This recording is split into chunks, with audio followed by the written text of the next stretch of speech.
Sunshine, sabihin ko lang dito ka na. Sige. Shine? Okay lang ba dito ko muna sandali? Huwag ka muna pumasok. Checkin ko lang kung okay na doon. Ha? Mabilis lang, mabilis lang. Wala, hindi mo naman kailangan magpasalamat eh. Magkaibigan naman tayo, kaya tama lang na pagbigyan kita.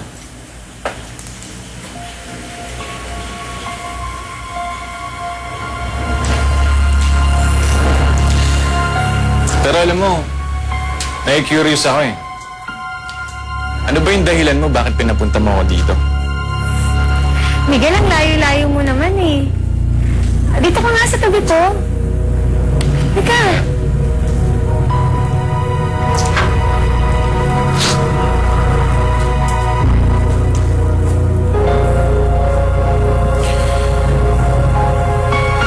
Ngayon, ano sasabihin mo?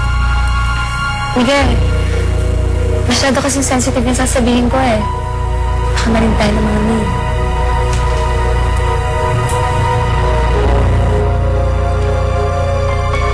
Tagal naman. Naiinip na ako. Kalimutan na yata ako ni JC.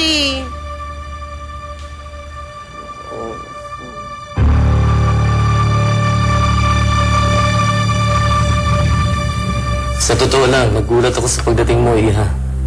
Pero tuwan-tuwa ako dahil nakita kita uli. Huwag na ho tayo magbulahan. Pag-usapan po natin yung dapat natin pag-usapan. Alam niyo naman nun siguro kung bakit ako nandito. May idea ako, pero ayoko magkamali. So tell me, ano nga ba sadya mo, Iha? Pinag-isipan ko po yung alok niyo sa akin. At tama ho kayo. Mas maraming ho akong magagawa laban kay Nessa kung magsusolo ko at pipirma ako ng kontrata sa inyo. Magandang balita nga ito. Salamat naman at kinonsider mo ang proposal ko. Rest assured, hindi mo pagsisi.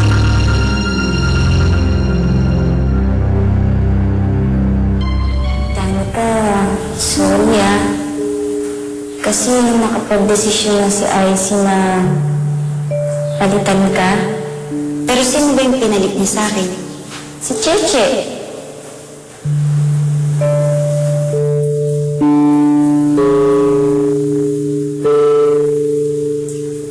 Danica, ba't nandito ka?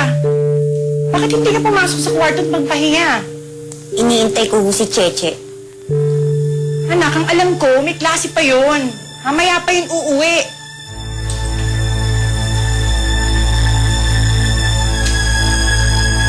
Danica, saan ka pupunta? Batang talaga, oh. Naalala mo nung para akong baliw na pinagpipilit ako yung sarili ko sa'yo. Yung may pinagpipilit ako sa sarili ko na maging girlfriend mo. It's okay, Miguel. Hindi ko na ipipilit yung sarili ko sa'yo. In fact, gusto ko nga mag-apologize eh. Wala lang talaga ako sa sarili kong pag-iisip nun eh. I'm sorry. Ako ba, Luis? Kung ano man yung nangyari dati, wala na yun. Huwag mo nang isipin yun. Pero, hiyang-hiya talaga ako eh. Pag naalala ko nga yun, naiiyak ako. Hiyang-hiya talaga ako sa sarili ko sa sa'yo. Basta, Luis, huwag mo nang isipin yun. Let's pretend na siguro hindi na lang nangyari yun. Diba? Over na to, ah! Kanina pa ako naghihintay dito, hindi pa rin lumalabas si JC. Sakit na ng pako, ha? Minutes pa naman ako. Kaya ako pumasok na lang ako. Bahala na.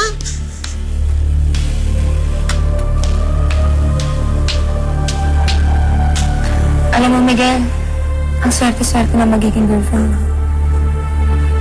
Kasi bait-bait mo eh.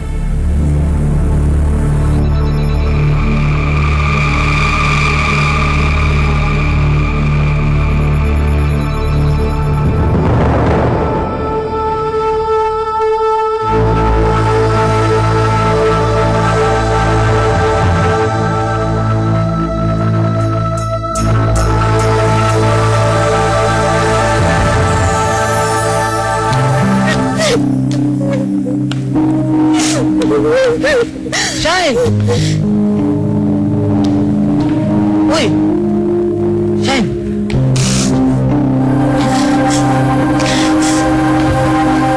Ba't ka umiiyak? Wala ka akinap! Oh!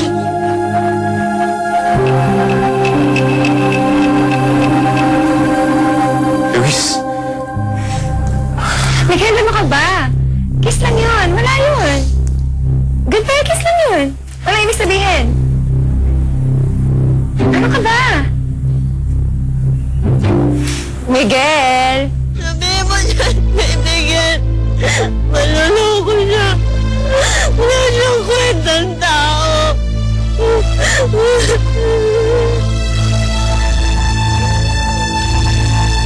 Wow, Kopi! Anong pakialam ko doon? Lumabang ka naman ng patas! Come on! Solid! Otse, kain ka muna. Thank you, Sheila. Nilibre mo na naman ako. Wala yun. Maiba ako. Magbaback out ka na ba talaga? Sayang naman kasi yung opportunity. Desidido na ako eh. Pero baka hindi ka na ulit magkaroon ng ganyan chance. Ayoko na talaga. Uurong na ako. Kausapin mo si Izzy.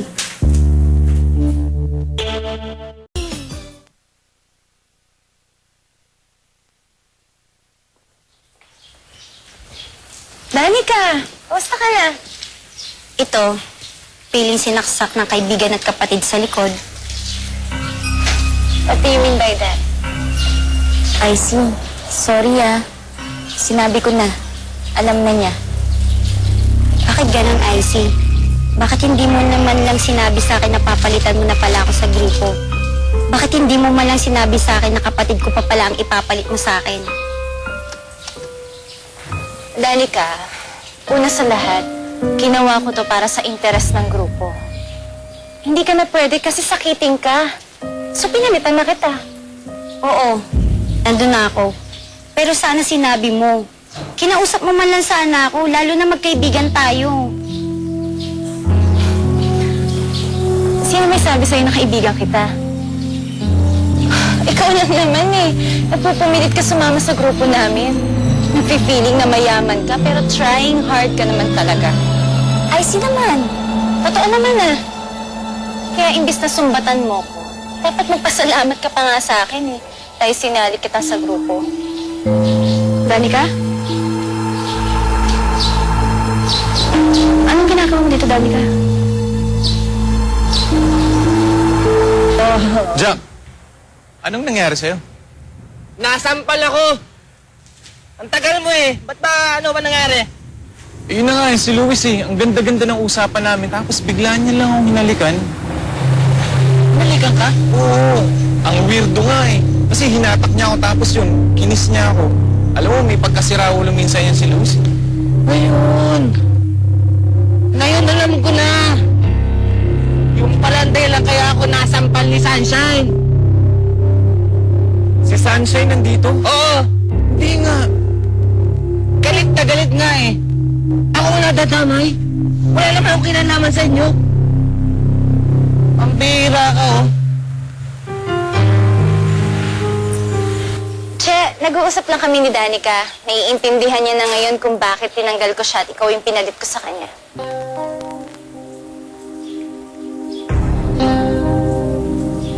Che, pabayaan mo na siya, huwag mo na siyang pansinin. Kaya di na ba kayo ni Michelle? Kasi gustong iharap ko na kayo kay Mr. Vilaya ngayon eh. Yun nga yung sasabihin ko dapat sa'yo ngayon eh. Nakapag-desisyon na ako. Alam na rin nila, Michelle yun. Hindi na ako sasali sa inyo. Anong hindi sasali? Bakit hindi ka sasali? Eh, nakita mo naman yung reaction ng kapatid ko, di ba? Alam ko nasaktan ko siya. Sa mga nalaman niya din. Kaya ayoko na. Ayoko nang dagdagan pa yung gulo namin dalawa magkapatid. Paano naman magkakasundo pa kayo, Cheche? Cheche, sayang naman yung oportunidad, di ba? Magsisimula ka pa lang, mag-quit ka na. Tsaka di ba, isipin mo yung kikitain mo dito. Malaking bagay ito sa pamilya mo. Ivy, malaking bagay din naman yung magkasundo kami ng kapatid ko, di ba? Kaya, sorry na. Umuurong na ako sa usapan natin. Pasensya na.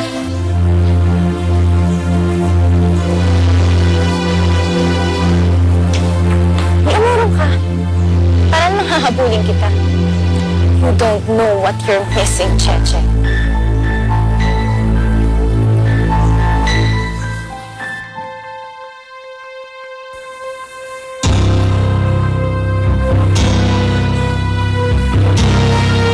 Nalindor kayo.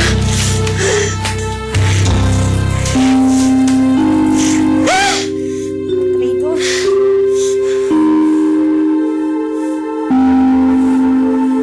Isa ka pa. Isa ka pang traidor ka! Wala ka nang ginawa kundi pasamain ang loob ko. Alam mo bang pinagmukha niyo akong tanga? Danica. Okay, sige. Aminin ko. Natukso ko kala Aizen na sumali. Kasi kipit tayo. Alam mo bang galing kay Aizen yung gamot na pinambili sa'yo? Pero, naisip ko na para din naman sa atin kung ako yung papalit sa'yo, di ba? Tama naman yun, di ba? Ang mali ko lang naman, hindi ko lang nasabi sa'yo agad. Kasi nga, traidor ka! Natakot kasi ako eh, na magalit ka sa akin ulit. Pero para malaman mo, nag-quit na ako. Sinabi ko na kanina kala Aizen na ayoko na. Kaya wala nang dahilan para magalit ka. Hindi na kasi ako papalit sa'yo eh. Huli na, Cheche. Kasi kahit na nag-quit ka, pinagmukha niyo pa rin akong tanga. At dahil dun, hindi kita mapapatawad!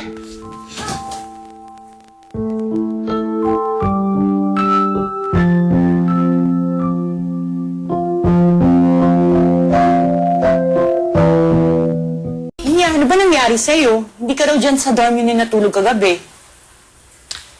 Nagkapikunan ho kasi kami ni Rochelle kaya doon muna ako sa ninang ko tumuloy. Kaya pala. Alam mo, Iha, hindi talaga nawawala ang pag-aaway sa magkakapatid. Nangyayari talaga yan. Pero hanggat maaga pa, ayusin niyo yan. Kasi ayoko kayong magaya sa mga anak ko. Masyado nang malaki ang problema nila Danica at Cheche. Kahit nga ako, wala na akong magawa para pagbatiin sila. Sana, solusyonan niyo yan kaagad. Kasi sayang naman kung masisira ang relasyon niyo sa away lang.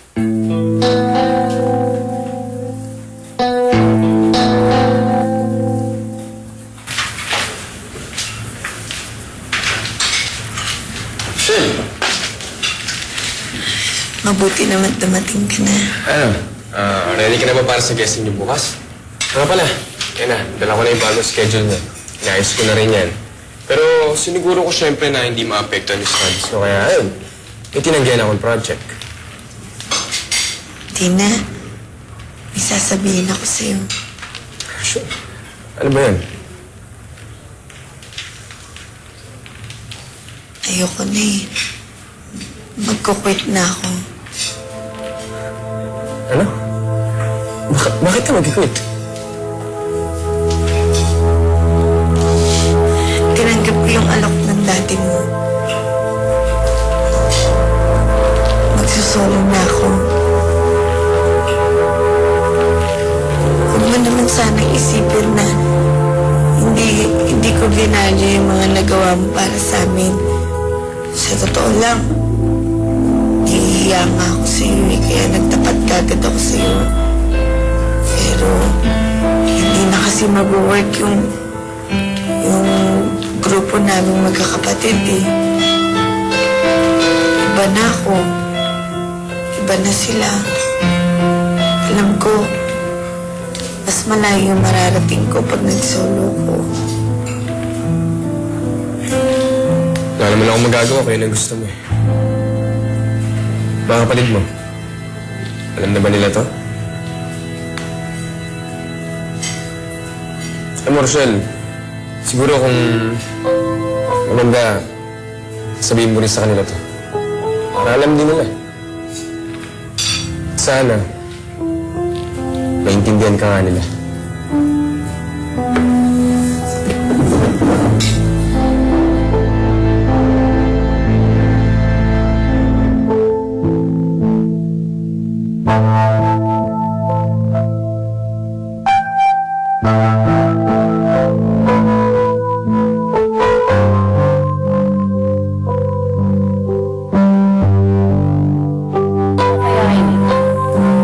Kasi, kung ako lang naman mag-isa, hindi ko naman yan kaya eh. Siyempre, malulungkot din ako. Pero, nakakayanan ko kasi nandyan kayong laging dalawa. Hindi niyo ako iniiwan. Kaya, para sa akin, sa buong buhay ko, kayong dalawa ang swerte sa akin. Hindi akong iiwan na. Iiyak ako mag-isa.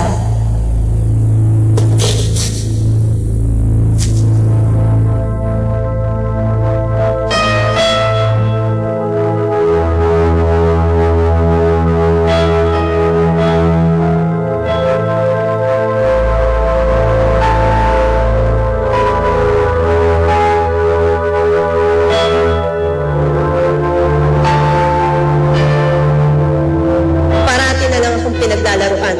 Sumusobra na siya. Gaganti ako. Paglalaroan ko rin siya.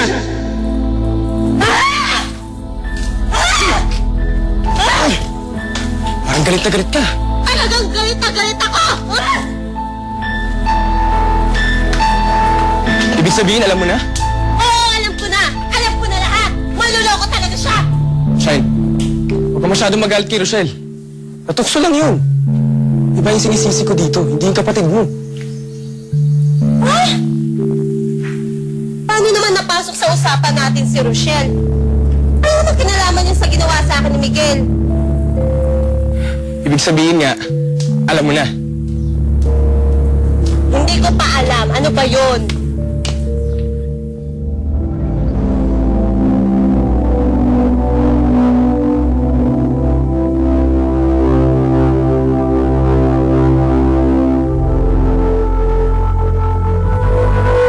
Effective na siguro to.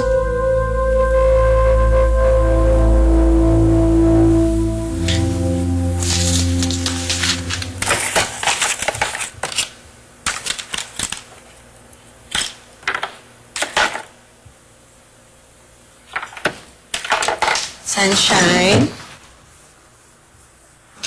Wala pa dito si Sunshine, di pa siya umuwi.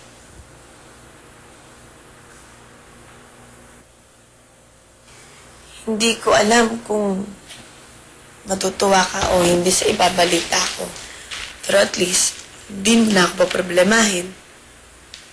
May ginawa na akong akbang para hindi na kayo madamay dun sa sinasabi mong gulo na ginawa ko.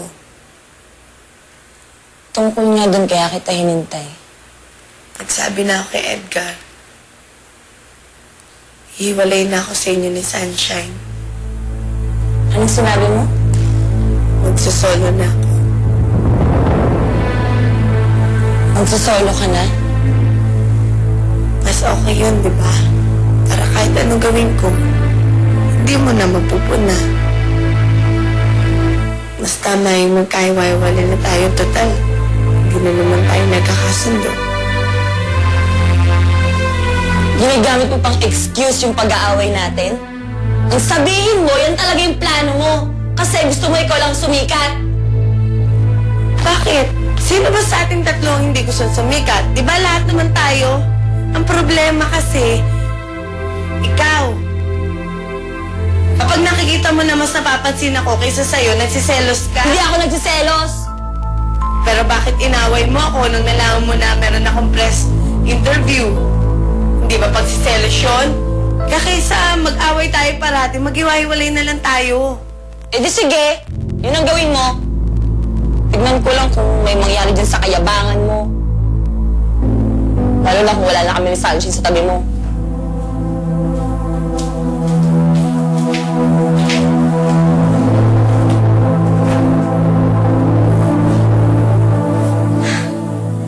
Edgar, teka nga. Linawin mo nga sa akin. Ano ba yung sinasabi mo tungkol kay Rochelle? Wala. Di bale na. Si Rochelle na lang ang tanongin mo. Shine! Pwede ba tayong mag-usap? Paano, Shine? Maiwan ko muna kayo, ha? Hindi, Edgar. Dito ka lang. Huwag kang aalis. Gusto ko nandiyan ka sa tabi ko habang niloloko ako ng siraulong to. Di kasi Shine, sabi sa akin ni Jack na kinalawis ka raw kanina eh. Totoo ba yun? Totoo ba? Di ba totoo naman? Di ba nandun ka nga? Oo, nandun nga ako. Eh, ano ngayon? So nakita mo kami? Nakita mo kaming dalawa ni Luis? Ha? Kung ano man ang meron kay ni Luis, sa inyo na lang yon. So nakita mo nga. Mag-usap naman tayo. Kung ano yung nakita mo, wala naman yun eh. Magpapaliwanag ako, ha? Huwag ka na Sige magpaliwanag, Miguel. Kasi, may date pa kami ni Edgar.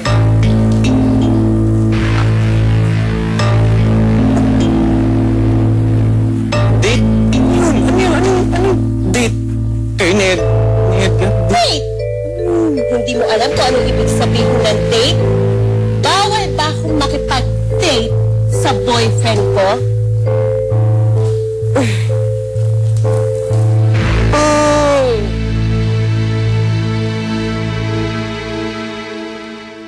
Gawa mo.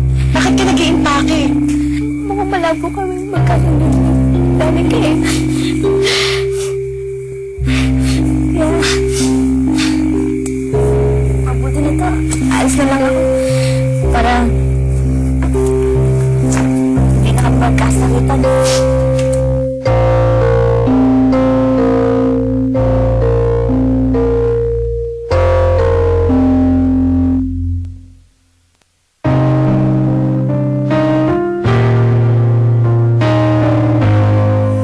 Let's all welcome Panacea Music Recording Solo Artist, Miss Rochelle Salumbides.